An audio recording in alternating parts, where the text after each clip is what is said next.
kasih di WhatsApp aja, nanti saya posting dari atasnya. Boleh. Oke, ini adalah persiapan untuk Ya, IG live sebentar lagi ya teman-teman ya. Jadi baru setting untuk kameranya. Oke, kita nunggu kesiapan tim instrukturnya. Oke, ya, terima kasih ya teman-teman yang bergabung. Mudah-mudahan bisa memberikan manfaat. Ya, oke. Yuk Pak Dwi silakan. Pak. Ya. Assalamualaikum warahmatullahi wabarakatuh. Waalaikumsalam. Oke, salam satu hati, selamat berbahagia selalu ya. Bersama saya dengan Herman di sini dan di samping saya adalah Waryanto. Kita kumpul ini sama-sama instruktur di PT Wahana Makmur Sejati yang kali ini akan memberikan berbagai macam tips dan perawatan di sepeda motor Honda Anda. Dan untuk kali ini kita akan mengupas tuntas tentang pemeriksaan dan pergantian ban. Ya, di sini sudah ada Pak Waryanto dan begitu saya juga nanti akan membantu teman-teman semuanya di sana ingin tahu apa sih bagaimana perawatan sepeda motornya khususnya untuk ban. Tahu nggak sih kalau sekarang ini zamannya hujan sudah tidak menentu. Kadang kita lagi di jalan hujan, kemudian separuh lagi enggak, separuh lagi hujan. Nah ini juga akan berpengaruh kalau kita mengabaikan ban itu sendiri.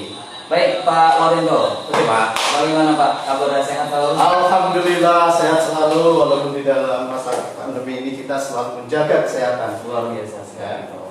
Ya, Pak Waryanto, saya ingin tahu nih kalau kita punya motor, Iya. motor, apa sih yang harus diperhatiin kalau kita pengen ban kita tetap awet? Oke. Jadi gini, ada beberapa tips untuk menjaga atau memeriksa atau memelihara supaya ban itu lebih awet. Ya. Dan tentunya kita menjaga supaya apabila ban itu bagus, maka tentunya safety juga. Nah, untuk menjaga safety itu kira-kira apa yang diperlukan untuk memelihara ban? Yang pertama tentunya ban itu perlu dicek tekanan anginnya terlebih dahulu. Tekanan anginnya. Ya, satu. Kedua, ban itu kalau makanan ada kadaluarsanya tentunya ban pasti ada. Kita harus perhatikan. Ya kan, walaupun motor kita jarang pakai. Ya kan? Yang berikutnya adalah ada pola kembangan. Pola kembangan. Ya, karena medan kita macam-macam Pak. Ya kan? Ada yang menggunakan ban di daerah perkebunan, ada yang di medan perkotaan. Jadi kita harus menyesuaikan dengan telapak ban itu sendiri. Oh gitu. Jadi kita harus juga memperhatikan kondisi jalan dong gitu Pak ya. Betul seperti itu. Nah, kira-kira itulah yang perlu diperhatikan untuk ban. Supaya teman-teman Goensis sudah tahu tentang ban, sebenarnya fungsi dari ban itu selain sebagai menjaga atau menopang beban kendaraan itu apa sih Pak? Tentunya ban itu banyak. Satu, menopang beban kendaraan. Ada juga dia sebagai mengarahkan arah daripada perjalanan kendaraan itu. Karena seiring dengan pergerakan pengemudi ya Pak ya. Jadi banyak memang ban ini fungsinya kalau kita lihat selain dia menopang beban, dia mengarahkan juga, ya, memudahkan pengendalian setir juga. Salah satu fungsi dari ban. Nah tadi Bapak sudah singgungkan tentang pola ban. Iya. Pola ban itu macam-macam ya Pak ya. Ada Betul. yang modelnya batik, Oh, ada iya. yang modelnya segitiga dan macam-macam gitu ya. Dan kalau saya lihat antara pola ban depan sama pola ban belakang itu ada sedikit perbedaan. Kayaknya beda ya. Iya. Ya mungkin teman-teman biar pada tahu apa sih perbedaan antara pola ban depan sama pola ban belakang. Baik. Coba saya jelaskan. Pola kembangan ya, atau dilihat dari fungsi, tentunya telapak ban ini ada beberapa macam dan fungsinya memang berbeda-beda. Nah, untuk pola telapak sendiri itu dari pabrikan memang dibuat atau diproduksi ada tiga, ya, ada tiga macam. Ya. Yang pertama ada pola kembangan yang dinamakan dengan rib paten atau pola kembangan rib paten. Kedua ada juga blok, ya, blok paten, dan ketiga adalah kombinasi antara rib dan blok paten. Nah, fungsinya itu apa? Nah, yang pertama adalah pola kembangan rib. Rib itu biasanya sangat cocok untuk roda depan, ya, untuk roda depan. Biasanya medan-medan perkotaan ini sangat cocok. Kedua ada blok. Ada blok. Nah, ada blok ini banyak menyebutkan, orang awam itu menyebutnya adalah kembangan tahu. Bahasanya kembangan tahu. Ya kan? Yang gede-gede. Iya, yang gede-gede. Yang model kotak-kotak gitu. Betul. Nah, ini sangat cocok. Biasanya digunakan di medan-medan yang seperti perkebunan atau mungkin banyak perlombaan seperti cross gitu kan. Ini sangat cocok medan-medan off-road, ya, untuk blok itu. Dan yang berikutnya ada pola kembangan kombinasi antara rib dan blok. Rib dan blok itu didesain untuk medan-medan karena medan-medan bisa on bisa off. Ya, melihat karakter jalan di Indonesia sendiri itu kan yang kita lalui ada yang bagus, ada yang kurang bagus. Maka Honda sendiri mengeluarkan kombinasi rib dan blok itu menyesuaikan dengan keadaan jalan di Indonesia sendiri. Jadi ada yang melalui jalan kurang bagus, ada jalan yang bagus, dia masuk. Seperti itu kira-kira. Jadi nggak sembarangan gitu ya Pak ya untuk pilih ban gitu ya. Ya. Guys, jadi teman-teman harus tahu banget gitu ya gimana cara memilih ban itu. Karena di sini Bapak Waryanta telah menjelaskan bahwasanya macam-macam tipe kembangan dan itu udah punya fungsinya masing-masing sendiri gitu. Guys, kalau kita lagi di jalan hujan Pak, biasanya lebih cocok ke ban yang soft atau medium atau hard gitu Pak? Atau gimana Pak? Ya. Karena kan kalau kita lihat kan ada tipe ban ya Pak ya, ada kode-kode ban yang dan tipe ban itu ada jenisnya soft, hard, sama apa tuh? Satu lagi tadi saya sebutkan ada soft, ada hard, ada medium. Ya. Gimana Pak? Baik. Jadi begini, memang tipe kompon itu dibedakan, ada yang soft, ada yang medium, ada yang hard. Semua diproduksi atau dibikin itu berdasarkan kebutuhan dari masing-masing, ya kan? Nah, tetapi kalau kita lihat merujuk pada keadaan jalan di Indonesia sendiri, itu kita tahu sendiri Pak, Indonesia itu kan musimnya panas dan dingin, ya kan? Udah gitu yang dilalui juga medannya ada yang bagus, ada yang kurang bagus. Ya, benar. Kayak kalau kita jalan dari Jakarta ke Jatake juga itu banyak melalui jalan-jalan yang tidak rata gitu ya. Iya, betul. Nah, pabrikan sendiri mengeluarkan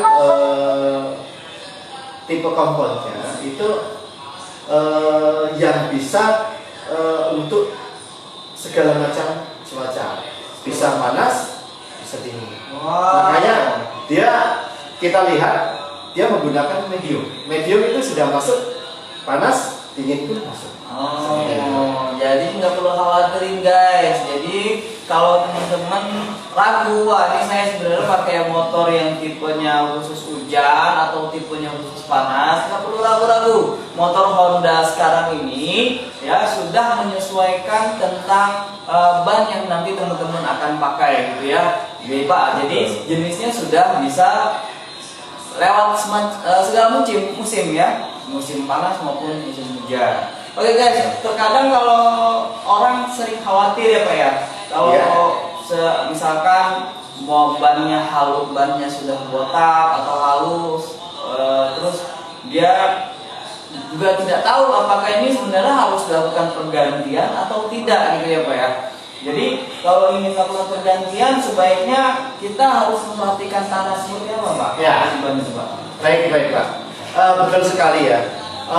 kadang-kadang pemakai motor Honda akan kesulitan untuk mengetahui apakah kondisi ban yang digunakan itu sudah masuk kategori siap ganti, mulai diganti atau belum. Nah, dia kesulitan. Kesulitannya itu melihat dari sisi mana, gitu kan? Nah, sebenarnya sangat gampang, ya.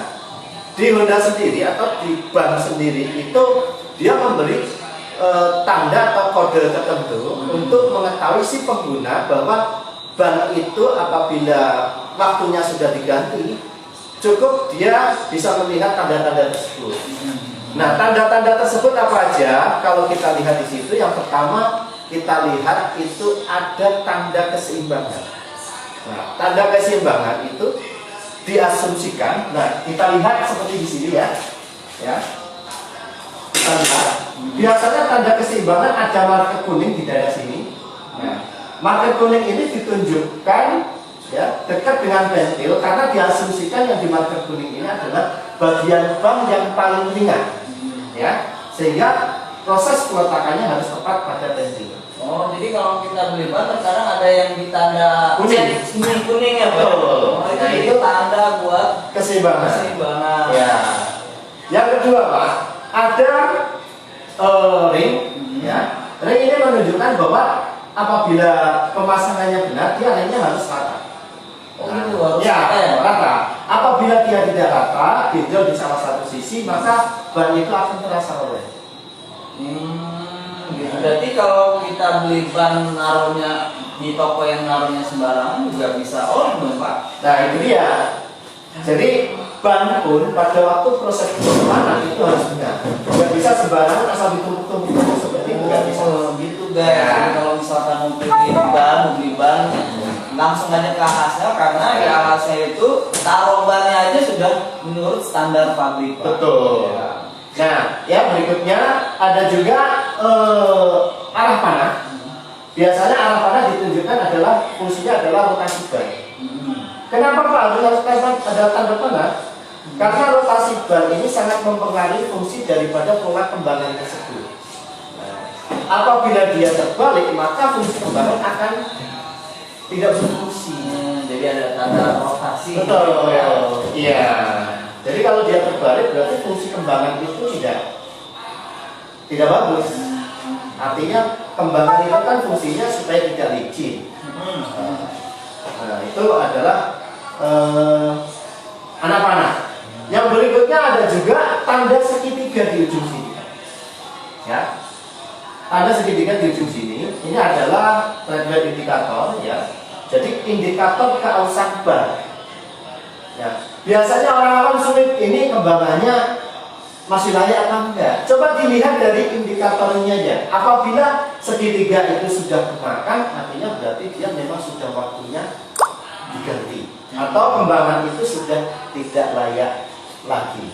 Nah, kira-kira seperti itu Pak, tanda yang ada di ban yang perlu diperhatikan pada si pengguna supaya tidak kesulitan lagi apakah ban itu sudah waktunya ganti atau belum. Cukup lihat tanda-tanda tersebut. Nah, gitu guys. Jadi kalau misalkan kita mau memastikan apakah ban yang kita pakai itu masih bagus atau enggak, nah, ternyata ada tanda khusus yang bisa Bro and Sis lihat di motornya masing-masing. Ternyata tandanya itu juga akan memudahkan kita waktunya harus melakukan perjalanan itu bagaimana, gitu ya. Ada tanda seperti dijelaskan, ada tanda keseimbangan, ya, kemudian ada tanda rotasi, kemudian ada tanda keausan ban. Jadi jangan sampai nunggu bannya botak baru ganti, ya, Pak.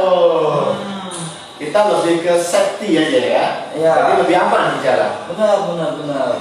Ya, jadi ada lagi nggak Pak kira-kira yang harus diketahui oleh si Bro and Sis untuk termasuk tekanan angin. Tekanan angin juga harus diperhatikan bahwa ban ini juga ada batas tekanan anginnya. Nah, biasanya kalau ban belakang itu kita ada di sekitar 32 ya, 32 PSI, terus depan adalah 29 PSI dan ukuran itu sudah termasuk ukuran berboncengan. Apabila kita mengisi lebih dari itu, maka dirasakan si pengguna itu tidak nyaman. Atau mungkin kurang dari itu juga berbahaya. Nah, kira-kira kalau teman-teman ahas gitu ya, teman-teman ahas itu teman-teman yang pengen ganti motor di ahas, kira-kira bisa nggak Pak untuk melakukan pergantiannya seperti apa? Sekarang sudah masih pakai congkel-congkel? Oh iya, jadi gini, untuk pengguna motor Honda tentunya silakan apabila Anda melakukan penggantian ban, Anda tidak usah khawatir takut yang namanya peleknya rusak atau apa gitu. Maka di jaringan kami ahas itu sudah menyiapkan alat spesialis khusus ya, yang namanya tire changer ya, dimana tire changer ini adalah alat spesialis untuk membuka pasang ban sehingga didapatkan hasil yang lebih maksimal dan pelek pun tidak takut yang namanya rusak. Nah, silakan Anda datang ke ahas saja. Di situ untuk jaringan kami ahas sudah menggunakan alat tire changer. Oh, jadi sudah canggih gitu ya? Canggih, sudah canggih. Tidak perlu khawatir bro and sis kalau ingin melakukan pergantian ban. Jadi sudah menggunakan, udah mekaniknya ahli, kemudian bongkar pasangnya pun itu sudah menggunakan alat yang sudah canggih sekali gitu ya. Dan di sini kalau bro and sis pengen ganti ban, kan ada orang yang senang ganti ban tapak lebar gitu ya. Apa sih yang kita lihat di kode ban itu biar kita bisa lihat bahwasanya ini bannya sebenarnya lebarnya berapa sih, tinggi tapak lebarnya berapa sih, bisa lihat nggak Pak? Bisa sekali. Jadi untuk pengguna ban, untuk mengetahui ukuran ban ya, ukuran ban itu kita bisa lihat di bannya langsung. Nah biasanya di ban itu dari pabrikan sudah dilengkapi dengan ukuran-ukuran tertentu. Nah contohnya yang kita lihat di sini ada ukuran. Di sini dijelaskan ukurannya adalah 90 per 90 14 NC 46P ya. Nah ini maksudnya apa gitu loh. Nah kadang-kadang kita susah untuk menjelaskan apa ini gitu kan. Orang awam juga gak tahu apa ini maksudnya. Biasanya kalau orang asal yang penting beli dah, ya, penting beli tapi nggak tahu ya. Nggak tahu ukuran. Ukurannya berapa gitu nah, ya. Kita bahas Pak di sini Pak. Contoh yang 90 per 90 14 NC dan 46P di sini. Apa sih 90? Yang pertama 90 paling depan itu adalah kode lebar. Kode lebar. Jadi ini lebar bannya 90. 90 ya. Terus per 90 ini adalah 90% ya. 90%. 90 ini adalah 90%-nya dari 90% dari tinggi body lebar kali 100%. Jadi kalau tinggi bannya itu ya berarti 90%-nya dari 90 tadi ya Pak? Betul. Nah terus dilanjutkan ada 14. 14 ini adalah lebar daripada diameter pelek. Ringnya bahasanya. Jadi kalau kita beli ban itu kan lihat peleknya juga ya? Iya, harus lihat peleknya. Jangan sampai kita asal beli online terus kita nggak perhatiin ukuran peleknya, begitu dipakai wah nggak cocok kan rugi gitu ya Pak? Betul sekali Pak. Jadi kita harus perhatikan ukuran diameternya. Jadi kami sarankan jangan beli online, langsung aja datang ke ahas. Dan ahas pun sudah menyediakan untuk pembelian secara online teman-teman semuanya. Ya, ini sudah bisa lambat langsung. Ya. Terus berikutnya Pak ada M garis miring C. Ini adalah disebutkan di sini M itu adalah medium C compound, medium compound. Kenapa saya bilang medium compound? Karena memang Indonesia jalan yang kita lalui di Indonesia itu memang kadang melewati jalan yang bagus, ada juga yang kurang bagus. Makanya yang cocok apa komponnya? Yang cocok dari pabrikan menyiapkan adalah medium compound. Karena dia sudah masuk di medan on-road, off-road, masuk medium itu. Jadi ada tulisan M strip C itu berarti medium compound. Jenis bannya jelas jenisnya medium. Betul. Wah luar biasa sekali. Ada lagi Pak? Ada. Di sini disebutkan 46. 46 ini adalah dia batas kecepatan. Batas kecepatan. 46 ini adalah 46 indeks beban. Ya, di sini ada 46P ya. P. Jadi ada gabungan ada 46-nya ini adalah indeks beban dan P-nya adalah batas kecepatan. Seperti itu Pak. Oh, jadi luar biasa sekali, kita sudah banyak, sedikit banyak ini baru kulit luarnya aja teman-teman semuanya. Kita belum masuk ke bagian lebih dalamnya lagi tentang kupas tuntas tentang ban tadi. Ya, dan berarti kalau bro and sis yang biasa kerja di lapangan atau misalkan driver online gitu ya, itu juga harus memperhatikan bebannya juga dong Pak ya? Betul Pak. Karena yang beban ini memang hubungannya dengan beban yang diatur tentunya. Jadi memang harus benar-benar diperhatikan indeks beban, bahkan batas kecepatan pun juga harus diperhatikan. Supaya Bro and Sis tahu ini sebenarnya ketahanan beban di motor saya ini maksimal berapa, itu bisa lihat di mana ya Pak? Kita ada ini Pak. Bahkan di media ininya Google pun juga sudah kita searching itu sudah ada untuk batas kecepatan ban, indeks beban ban, semua akan muncul di situ. Lebih mudah sekarang. Jadi tinggal kita pilih yang mana, seperti itu. Oh gitu. Ya ini Pak, ada pertanyaan masuk dari Rezi Negara ya. Ya, ada dari Rezi, katanya ada merek khusus nggak Pak yang dipakai di Honda atau semua merek bisa dipakai Pak? Kalau mau beli ban. Oke. Terima kasih Bu Rezi ya. Pertanyaan bagus banget.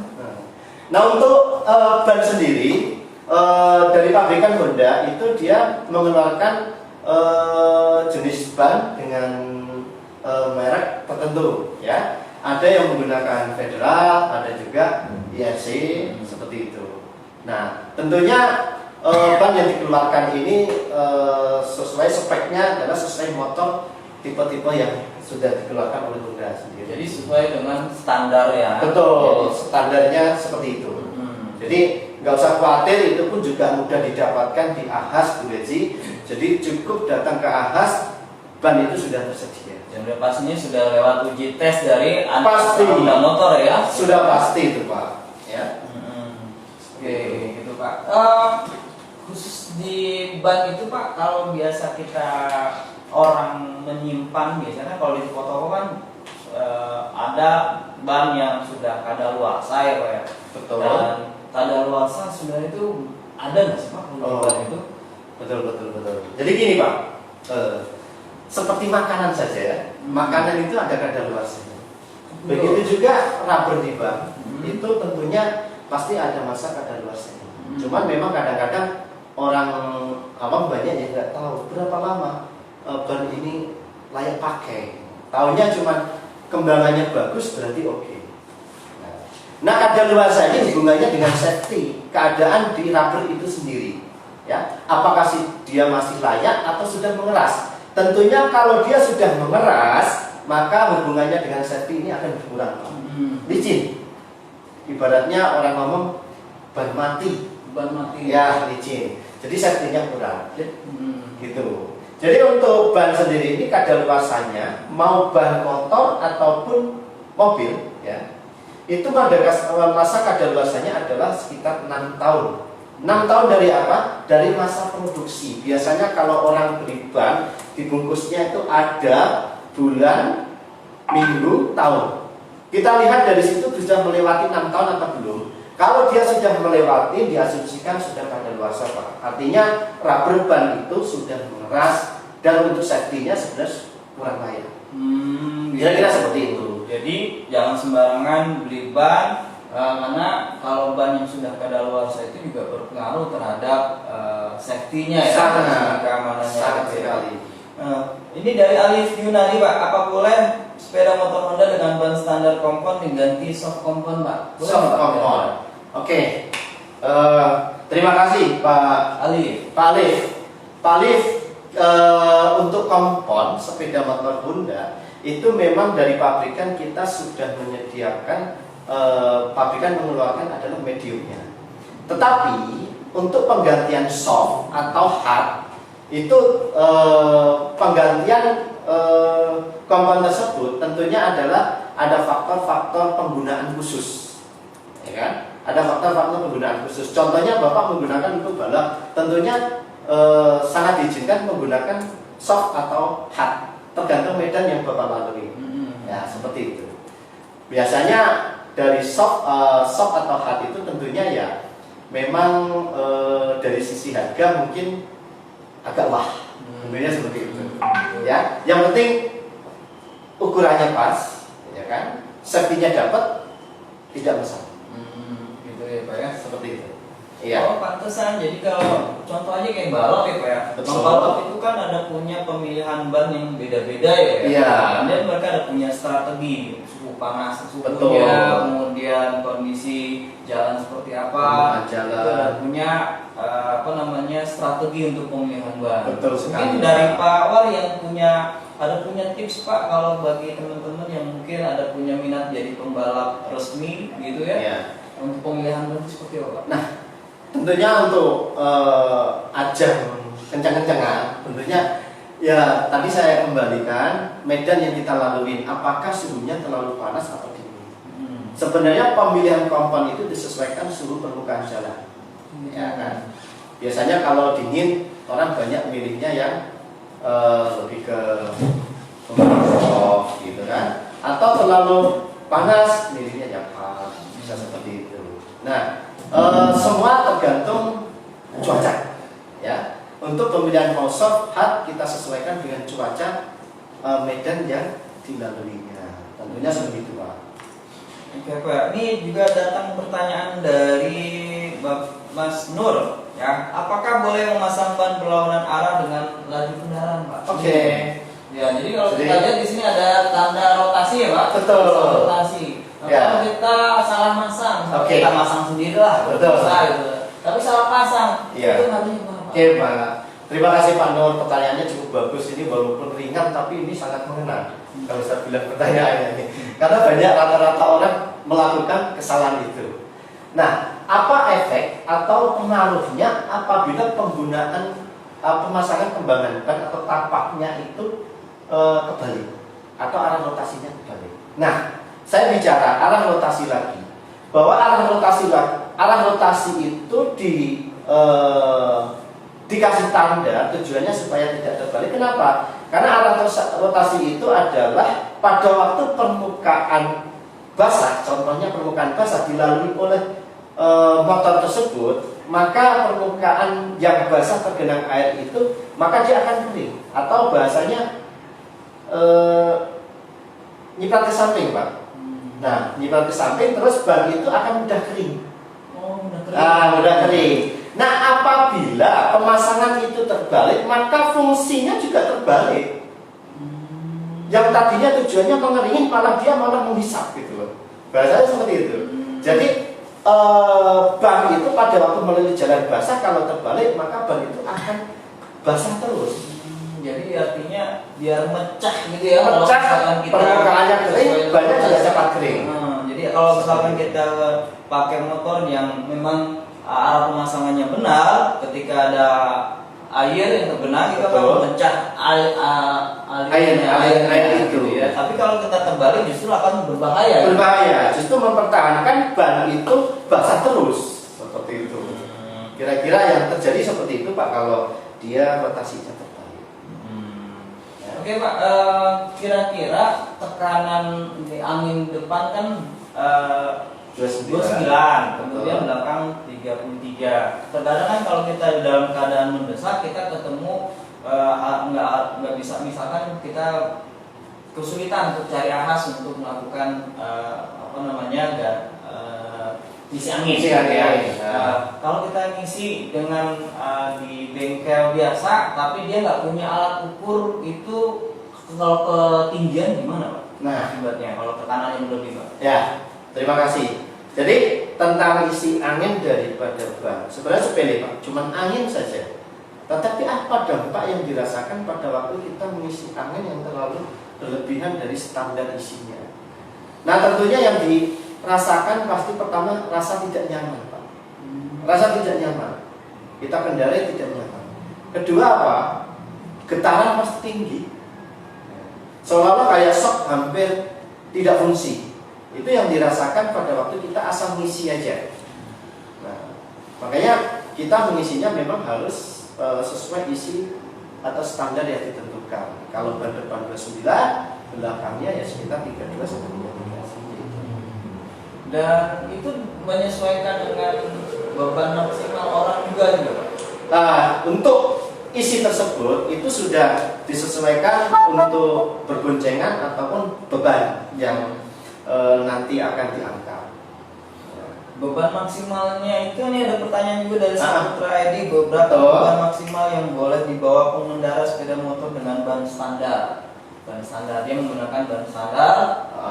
Beban maksimalnya berapa? Oke. Ya. Tadi udah kita jelasin ya Pak ya, Ya. beban standar Ya, Pak Edi. lihat di sini ya. Ya, jadi gini, untuk beban standarnya itu semua ada. Silahkan Bapak lihat di bagian ban ada batas kecepatan dan indeks beban. Nanti di setting indeks beban yang tertera di ban itu berapa, berarti itulah maksimal yang bisa diterima oleh ban tersebut. Ya, jadi mohon maaf Pak, silakan di setting di indeks beban, di situ banyak indeks beban itu. Ya, jadi indeks bebannya banyak, termasuk batas kecepatan juga banyak. Kalau kita mau balapan, katanya mau pakai batas kecepatan berapa, silahkan dilihat. Di setting di situ ada.